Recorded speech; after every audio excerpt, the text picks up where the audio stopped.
পর্যন্ত এক কদমও সামনে বাড়বে না। প্রথম নম্বর, আন উমরিহি ফিমা আফনা। ও বান্দা, আমি তোমাকে 50, 60, 70, 100, 150 বছরের একটা জীবন দিয়েছিলাম, তুমি এই জীবনটা কোথায় কিভাবে কাটিয়েছো? পারবেন জবাব দিতে? 2 নম্বর প্রশ্ন, ওয়ান শাবাবিহি ফিমা আবলা। জিজ্ঞাসা করা হবে, ও বান্দা, আমি তোমাকে একটা যৌবনকাল দিয়েছিলাম, যেই যৌবনকালের দাপটে তুমি কাউকেই তুমি মানুষ বলে মনে হতো না। কি কন? যৌবনকালে তো মনে হয় যে সব আসমান পর্যন্ত ফাটায় ফেলবো। কি কন? আল্লাহর নবী বলেন, আল্লাহ তাআলা 2 নম্বর প্রশ্ন করবেন, ওয়ান শাবাবিহি ফিমা আবলা। আমি তোমাকে একটা যৌবনকাল দিয়েছিলাম, তুমি তোমার যৌবনকালে কি করেছিলে? আল্লাহর কাছে জবাব দিতে পারবো? হ্যাঁ, না পারলে তো খবর আছে। 3 নম্বর প্রশ্ন হলো, ওয়ান মালিহি। ও বান্দা, আমি তোমাকে ধন সম্পদ দিয়েছিলাম, মিন আইনা ইকতাসাবাহু ওয়া ফিমা আনফাকাহ। তুমি ওই ধন সম্পদ কোন পথে তুমি আয় করেছিলে আর কোন পথে তুমি সেটা ব্যয় করেছিলে? খালি তো কামাই করি, হায় রে আল্লাহ। এর পরের প্রশ্ন হলো, ওয়ান ইলমিহি মাযা আমিলা ফিমা আমিল আলিমা। 4 নম্বর প্রশ্ন হলো, ও বান্দা, তোমাকে যে ইলম দিয়েছিলাম, যতটুকু তুমি জানতে তার কতটা তুমি মেনেছিলে? এই তো আলেমরা ঠেকে গেছে। কি কর? আরে না, এরা আলেমদের কথা কয় নাই। আচ্ছা, আমি জিজ্ঞেস করি, নামাজ ফরজ কে কে জানেন না? নামাজ পড়া ফরজ 5 ওয়াক্ত কে কে জানেন না? তাইলে তো আল্লাহর কাছে কইতে পারবেন না যে নামাজ পড়া যে ফরজ ছিল আমি জানতাম না, বলতে পারবেন? তাইলে আর কি জবাব দেবেন? তা সুদ ঘুষ খাওয়া হারাম ছিল, এটা বুঝি যারা খায় ওরা তো জানে না, জানে? তাইলে যদি কয় যে সুদ ঘুষ খাইছো, তুমি কি জানতে যে এটা হারাম? কইতে পারবেন যে না জানতাম না? এই তো এলেম। এলেম মানে দাওরা ভরা আলেম না। এই যে আমি মানুষেরটা আত্মসাৎ করতেছি, জমি দখল করতেছি, পয়সা খাচ্ছি, এই যে যা কিছু অন্যটা নিচ্ছি, এটা কি হালাল না হারাম? হারাম। তা এটা আল্লাহ যদি জিজ্ঞেস করে, এটাকে জানতে যে এটা হালাল না হারাম, বলতে পারবেন যে না জানতাম না? ঠিক, মানে জিনা ব্যভিচার এটা তো হালাল নাকি? হারাম। সব আপনারা জানেন না তা না। আল্লাহ যখন জিজ্ঞেস করবে তখন আপনি না কইতে পারবেন না। এই এলেম মানে এটা না যে কেন হারাম ছিল সেটা না, এই হালাল কোনটা, হারাম কোনটা, ভালো কোনটা, মন্দ কোনটা, এটা আমরা যতটুকু জানি এতটুকু মানলেই কিন্তু আমি জান্নাতি। আমি জান্নাতি। রমজানের রোজা রাখা কি সুন্নাত? ফরজ। দেখছেন, আপনারা তো আমার চেয়ে বেশি জানেন। আচ্ছা, মাল হলে যাকাত দেওয়া লাগে, তাকে জানেন না? জানেন। মানে ক্ষমতা থাকলে হজ করা ফরজ, জানেন না? জানেন। মা বোনেরা পর্দা করা যায় আল্লাহর হুকুম, তাকে জানেন না? জানেন, সবাই জানেন। ভাল লাগে না, এই ভাল লাগে না, এটা নফস। আর আল্লাহর নবী বলেছেন জান্নাতকে ঢেকে রাখা হয়েছে নফসের উল্টা চলার মধ্যে। আল্লাহ পরিষ্কার বলছেন, ওয়া আম্মা মান খাফা মাকামা রাব্বিহি ওয়া নাহান নাফসা আনিল হাওয়া ফাইন্নাল জান্নাতা হিয়াল মাওয়া। আল্লাহ বলেন, যার মধ্যে আল্লাহর সামনে দাঁড়ানোর ভয় আছে। কি কারোর মধ্যে কি সন্দেহ আছে যে আল্লাহর সামনে দাঁড়ানো লাগবে? যদি কয় যে না আমার পুরো বিশ্বাস হয় না, তাহলে আপনি খালি মুসলমানদের মধ্যে আপনার নাম নাই, আপনি কাফেরদের মধ্যে নাম। ঠিক না?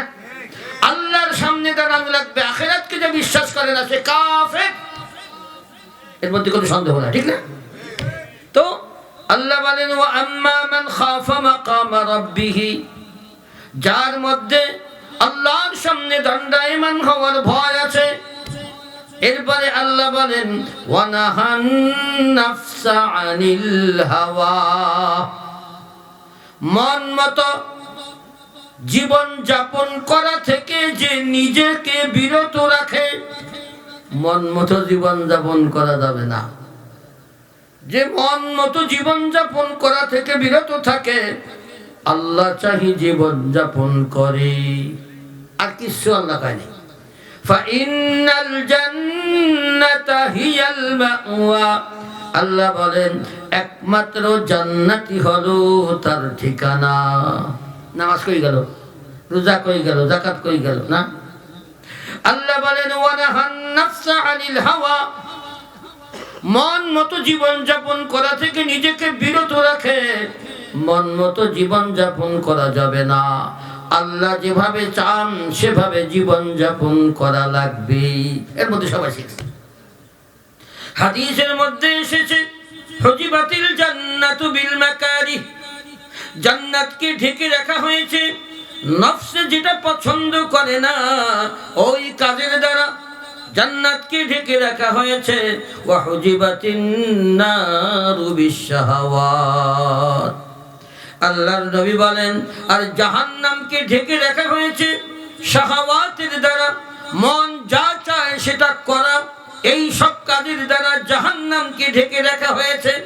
সুতরাং যদি জাহান্নামে যেতে চান তাহলে মনে যা চায় তাই করেন, আর যদি জান্নাতে যেতে মনে চায় তাহলে মন মতো জীবন যাপন করা যাবে না। আল্লাহ তাআলা অনেক জায়গায় ছোট্ট ছোট্ট কথায় সব বলে দিয়েছে। মন চাহি জীবন যাপন করা জাহান্নামে যাওয়ার রাস্তা, আল্লাহ চাহি জীবন যাপন করা জান্নাতে যাওয়ার রাস্তা। আমার ভাইরা, আমি বলছিলাম সারা দুনিয়ার মানুষ, সারা দুনিয়ার সব কিছু আল্লাহর নিয়ামত, আর নিয়ামতের শুকরিয়া হলো আমি প্রত্যেকটা নিয়ামতকে আমার মন মতো ব্যবহার করব না। আমি আমার মালিক এই নিয়ামতকে যে দিয়েছেন তার মন মতো ব্যবহার করব। এটাই হলো জান্নাতে যাওয়ার পথ। আমার ভাইরা, এটাই বা কেন আল্লাহ চাই জীবন যাপন করতে? আল্লাহ কেন বললেন? নিয়ামতটা তো আল্লাহ দিয়েছেন, ওই নিয়ামতের সৃষ্টিকর্তা কে? কে? আমার সৃষ্টিকর্তা কে? আমার ধন সম্পদের সৃষ্টিকর্তা কে? আল্লাহ। আমাকে আল্লাহ সৃষ্টি করেছেন, আমার ধন সম্পদের মালিকও আল্লাহ। আল্লাহ আমার জানার মালটাকে আমার কাছে দিয়েছেন, এর সৃষ্টি সূত্রে মালিকও আল্লাহ, ক্রয় সূত্রে মালিকও আল্লাহ। ক্রয় সূত্রে কেন বললাম? কেননা এই আমার জানার মালটা আল্লাহ দিয়েছেন, পরে আবার আল্লাহ কিনেও নিয়েছেন। কিনছেন না, শোনেননি আপনারা যে আল্লাহ তাআলা জানার মালকে কিনে নিয়েছেন?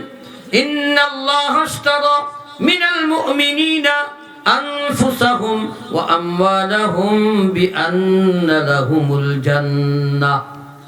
আল্লাহ বলেন নিশ্চয়ই আল্লাহ তাআলা ইশতারা কিনে নিয়েছেন মিনাল মুমিনিনা মুমিনদের নিকট থেকে, আনফুসাহুম তাদের জান, ওয়া আমওয়ালাহুম এবং তাদের মাল।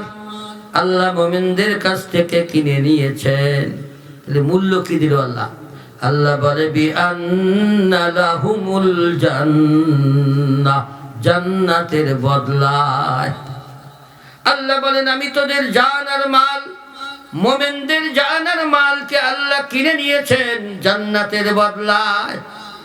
কয় আমাদের জান আর মালের মূল্য বেশি না জান্নাতের মূল্য বেশি? এমন তো একটা সন্দেহ বাজে গেল না? আমাকে জান আর মাল, আর আল্লাহ কোন জায়গায় কি জান্নাত দেবে, সেটা আবার দামি না বেদামি? কি কর কতটুকু দামি শুনবেন? আল্লাহর নবী বলেন জান্নাতের মধ্যে এক চাবুক পরিমাণ জায়গা। আল্লাহর নবী বলেন মাউদিউ সাউতিন ফিল জান্নাহ, জান্নাতের মধ্যে এক চাবুক পরিমাণ জায়গা খায়রুম মিনাদ দুনিয়া ওয়া মা ফিহা। চাবুক কারে কয়? এটা লাঠি, তাই না? গোড়ারে পিটানো লাঠি। এই একটা লাঠি পরিমাণ জায়গা জান্নাতের মধ্যে।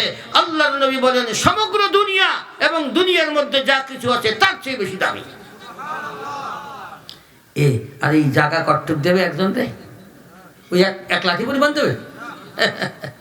আল্লাহ বলেন সর্বনিম্ন জান্নাতি, আল্লাহর নবী বলেন সর্বনিম্ন জান্নাতি, তার মানে সবচেয়ে গরিব জান্নাতি।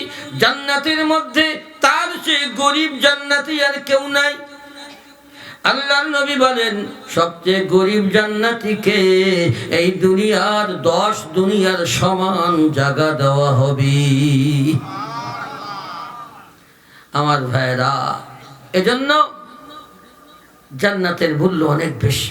তার বদলায় আল্লাহ আমাদের জান আর মাল কিনে নিয়েছেন। কিনে কি বাড়ি নিয়ে গেছে? আল্লাহ তো বাড়ি নেয় নেই, ক্ষয় তোর মাল আর তোর জান তোর কাছেই রাখ, ওইটা আমার কোনো কাম নাই। খালি এতটুকু যে তোর জানেরকেও সৃষ্টি করছি আমি, তোর মালকেও সৃষ্টি করছি আমি, ওর মধ্যে কি যে আছে ওটা তুই বুঝবি না। যদি ওর থেকে উপকৃত হতে চাস তাহলে আমার মন মতো ওটাকে ব্যবহার করিস। এই হলো কথা। তোর জানের মালিক আমি, তোর মালের মালিক আমি। ওটার দ্বারা কিসে উপকার হয় না অপকার হয় এটা তোর চেয়ে আমি ভালো জানি, কেননা আমি সৃষ্টি করেছি, তাই না? এখন আল্লাহ বলে বান্দা তোর জানের সৃষ্টিকর্তাও আমি, তোর মালের সৃষ্টিকর্তাও আমি। তুই যদি তোর জান আর মালের দ্বারা উপকৃত হতে চাস তাহলে আমি যেভাবে বলি তুই সেইভাবে তোর এই জান আর মালটাকে ব্যবহার করবি। এইটুকু আর কিছু না। তা না হলে একটা কথা মনে রাখবেন, আমাদের জান আর মাল যদি আমরা আল্লাহর হুকুম মতো ব্যবহার করি উপকার আমাদের, আর যদি আমরা আল্লাহর বিধান মতো ব্যবহার না করি তাহলে ক্ষতিটাও আমাদের। আমি বলি নাই